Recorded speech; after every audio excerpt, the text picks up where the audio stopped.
actually new to Cleveland. She comes to us straight from New England. So give a big Cleveland welcome for Lynn B. Johnson, everyone. The very funny Craig Joel. Let's give him a big round of applause. Thanks, Craig.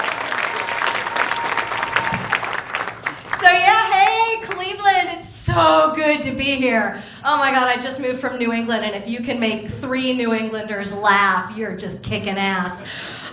Seriously though, I just moved here to Beechwood, otherwise known as the Jewish Shaker Heights. What did I know? I thought Shaker Heights was the Jewish Shaker Heights, but that's just me. But man, moving. Anybody here moved recently? Put everything you own into a box and take it somewhere else, and you find out really that books are made out of little trees? Yeah, moving is a drag, and it's a drag because no matter where you move from, you have to start over. I had to find doctors for my mom. I had to find schools for my kids. I'm still looking for a decent pot dealer, and that is just a trial. But no, it's great to be out here. I live with my husband. We have 2 little boys, age 6 and 3, and my mom lives with us as well, and she has Parkinson's disease and Parkinson's dementia. So I'm a caregiver. And for those of you who don't really know what that means, this is an approximation of what I do all day.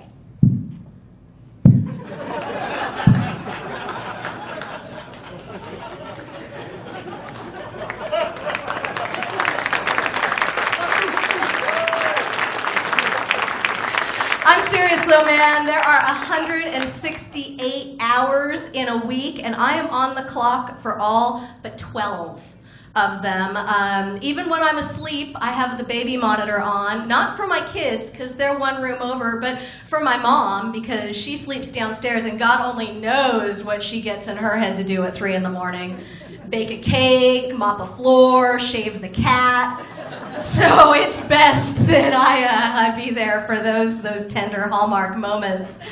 But seriously, if you, it's tough. It's really tough, and it's stressful taking care of all these people, these little kids, this frail elder. I'm off the clock for 12 hours. 4 of those hours usually date night. The rest of those hours generally cardio at the gym. Because if I don't get in like 8 hours of stress-busting cardio every week, I would just be drunk all the time.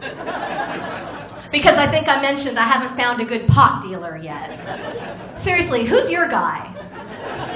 See me after the show. We'll talk. That's not your guy. That's my husband. It better not be your guy. He's holding out on me.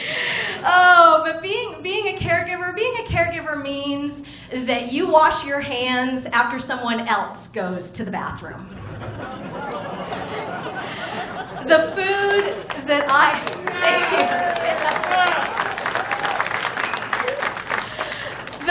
I eat generally starts its meal out on someone else's plate, and then I get my crack at it on the way to the kitchen sink.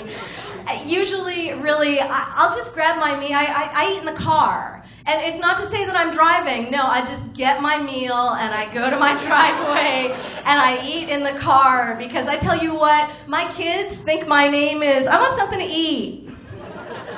And you just got to get away from that sometimes. But seriously, I'm thankful. I mean, you got to be thankful for the people that God has seen fit to give you to take care of. And I do appreciate that. I was at Rite Aid picking up some prescriptions, and the cashier said, you know, God loves you. And I said, I know he does, because if he didn't, he would not bug me this much. He would just leave me alone. I'm going to need to be deprogrammed when everybody has left the nest, because seriously, I can't say one word just one time. It's always no, no, no, no! Stop, stop, stop, stop! F, F, F! Oh, yeah, okay, you get it. You get it. But seriously, it's rough. I mean, I'm earning my inheritance is what I'm doing. You know, most of you guys are going to pay estate tax on yours. I pay income tax on it now, and believe you me, I earn it, because I don't know if you have helped your boss get a clean catch of urine.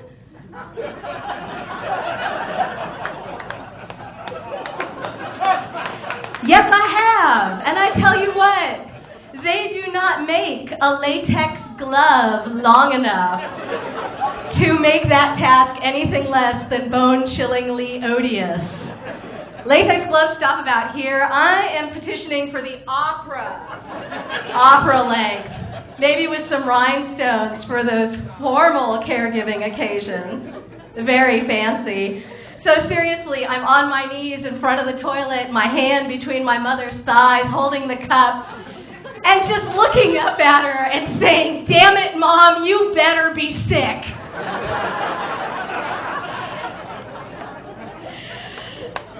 And then, of course, you don't get the results right away. You got to send it to the lab, and it takes 3 days to get a culture. And the culture comes back, and the doctor, the nurse calls and says, "Oh, I'm sorry, your mother's test was inconclusive.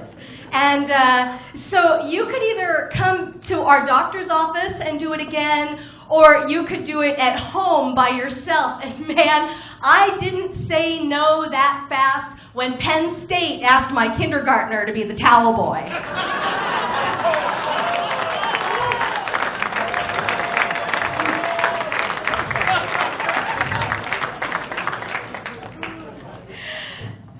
So we went to the doctor's office, and I'm willing myself to do this again, and the nurse says, "Do you want a hat?"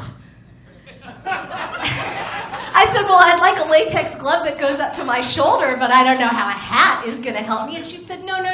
This is the thing that goes between the rim of the toilet and the seat of the toilet, and it catches the urine so that then you can pour the urine into the cup. Yeah, I want a hat.